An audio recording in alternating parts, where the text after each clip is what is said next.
Welcome to the UFC Shanghai segment for the prop drop, where I briefly go over every single matchup once again, but quickly highlight the props that I like in every single matchup, whether it's for the winner or if you're looking for a hedge opportunity, I'll give you something that you can try to hedge things with if you find yourself too overexposed on one side.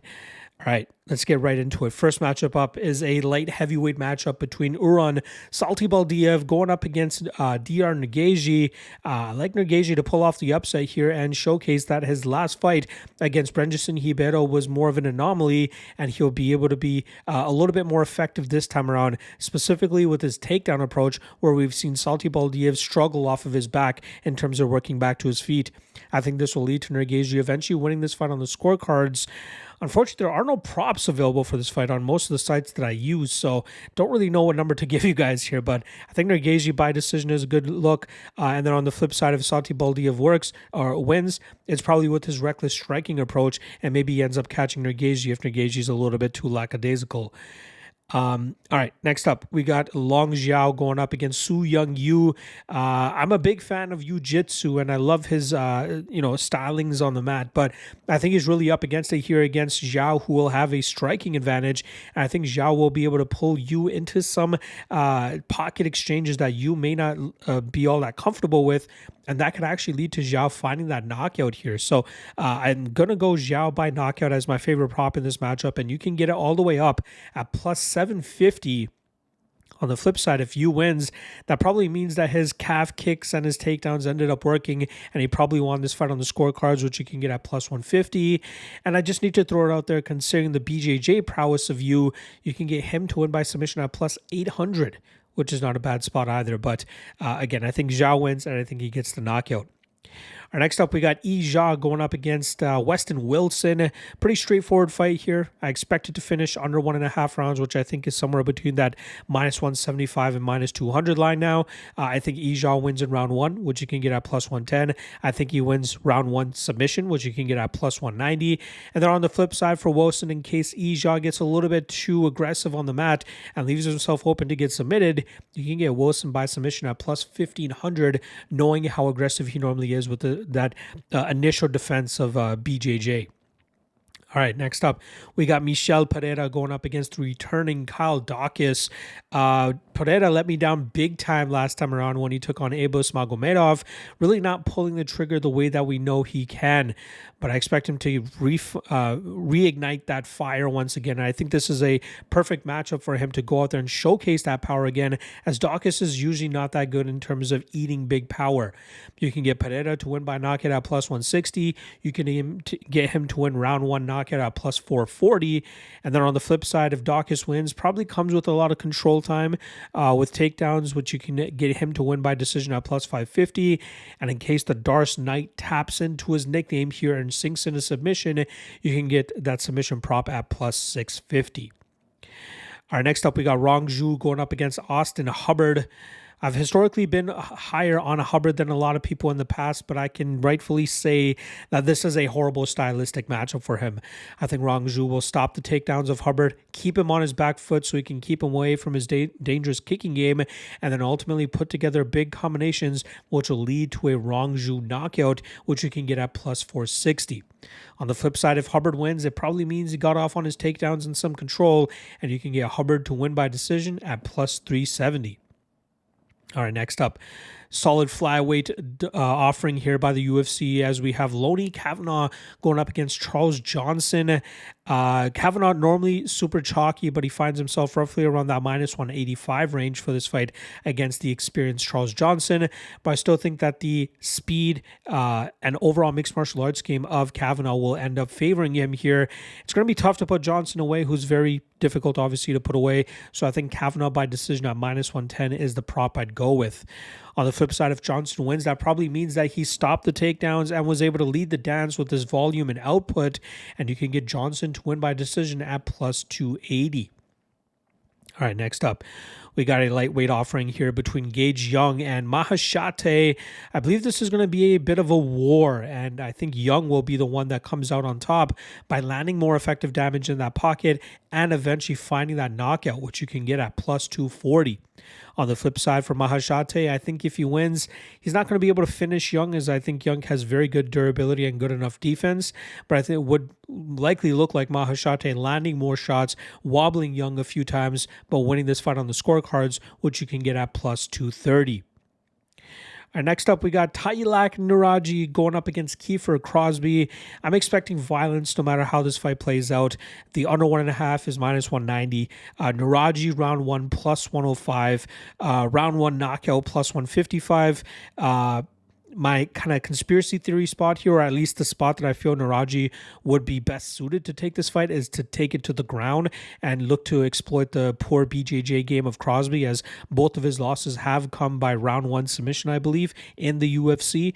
Nueraji, not much of a submission specialist. This guy's more of a berserker and aggressive striker, although he does have one of his wins coming by submission. So round 1 sub plus 950. Again, if he takes the path of least resistance, that is very live to end up hitting here. On the flip side for Crosbie, he could take advantage of, or he can take advantage of the poor striking defense of Nueraji at times, and you can get Crosbie by knockout at plus 600. Also, round 1 knockout for Crosbie sits at plus 1300, but I'd be surprised if Nueraji ends up fumbling the bag here. Next up, we got a fun flyweight scrap between Sumudaerji and Kevin Borjas. I'm a big fan of Sumudaerji in this matchup, but I think it's going to be difficult to put Borjas away, which should lead to Sumudaerji winning this fight on the scorecards, which you can get at plus 115. On the flip side for Borjas, you're looking at a decision prop of plus 300. Maybe he counters Sumudaerji effectively. I'd be surprised if he puts him away, but I'm going to go Borjas by decision as my favorite head spot. All right, the top 3 fights now, which have a lot of stakes included in them, or on the line, I should say. The first of which is Sergey Pavlovich going up against the streaking Waldo Cortes-Acosta. I think Cortes-Acosta normally brings that style that causes fights to go to the scorecards, or at least go into deep waters. You can get the over 1.5 at minus 150, which I don't think is too bad. But it's really the Pavlovich by decision at plus 350 that intrigues me the most, as I think that he can implement his power striking as well as some top pressure here, just like he did against Jairzinho Rosenstrike last time around. So you can get Pavlovich by decision at plus 350. On the flip side for Cortes-Acosta, he probably utilizes a ton of footwork and that consistent jab of his to try to outpoint Pavlovich en route to a decision victory, which you can get at plus 470. All right, 5-round co-main event in the featherweight division. We got former bantamweight champion Aljamain Sterling taking on numerous, I believe it's been a few times that Ortega has fought for the featherweight title, but come up short each time. Brian Ortega.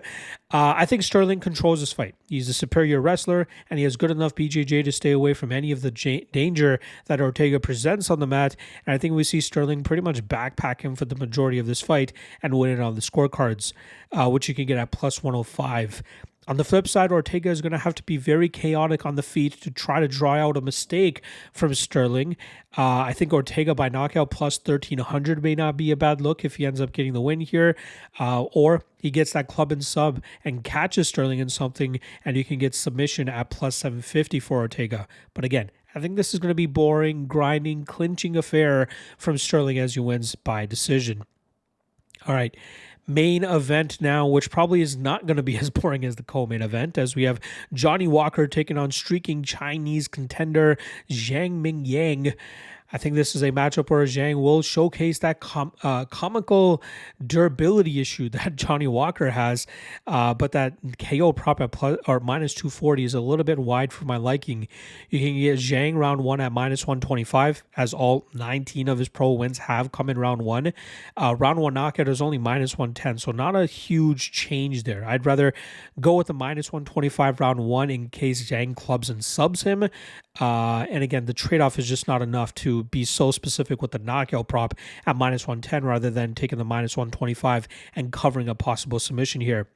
On the flip side for Johnny Walker, maybe he cracks back and lands on an unsuspecting Zhang, and he can get the win by knockout, which currently comes in at plus 500. There you guys go. full breakdown there in terms of props. Let's quickly get into the top 3 prop spots as well as Longshot. Last week we go 1 and 2 on the top 3 props, with Jakar close by decision coming through at plus 250, Chase Hooper by sub plus 175, and Aaron Pico by decision plus 155 does not come through for us, but we still profit ever so slightly there. And then the Longshot does not come through, as Khamzat Chimaev round 2 submission at plus 750 did not have a prayer, considering the lack of risks that Dricus du Plessis was trying to take to get out of those bad spots from Chimaev. All right, for this week, the 3 prop spots that I got for you guys, all juicy all around. I really like a lot of these spots. Even if we hit one of them, we end up profiting, but let's get right into it. First one up, Michel Pereira, round 1 knockout, plus 440. Second one, Rongzhu by knockout, plus 460. Third one, Sergey Pavlovich by decision, plus 350. And then the long shot is going to be Long Xiao by knockout at plus 750. There you guys go. Prop drop for UFC Shanghai, and that marks the end of the content for UFC Shanghai. Again, we had PFL, which is probably going down. Actually, it already went down. I'm dropping this on Friday, so you've probably would have already seen it. LFA goes down Friday night, and I'll have breakdowns for that on the YouTube page very shortly. Probably already posted, so make sure you guys check it out if you haven't already. Road to UFC obviously concluded this morning.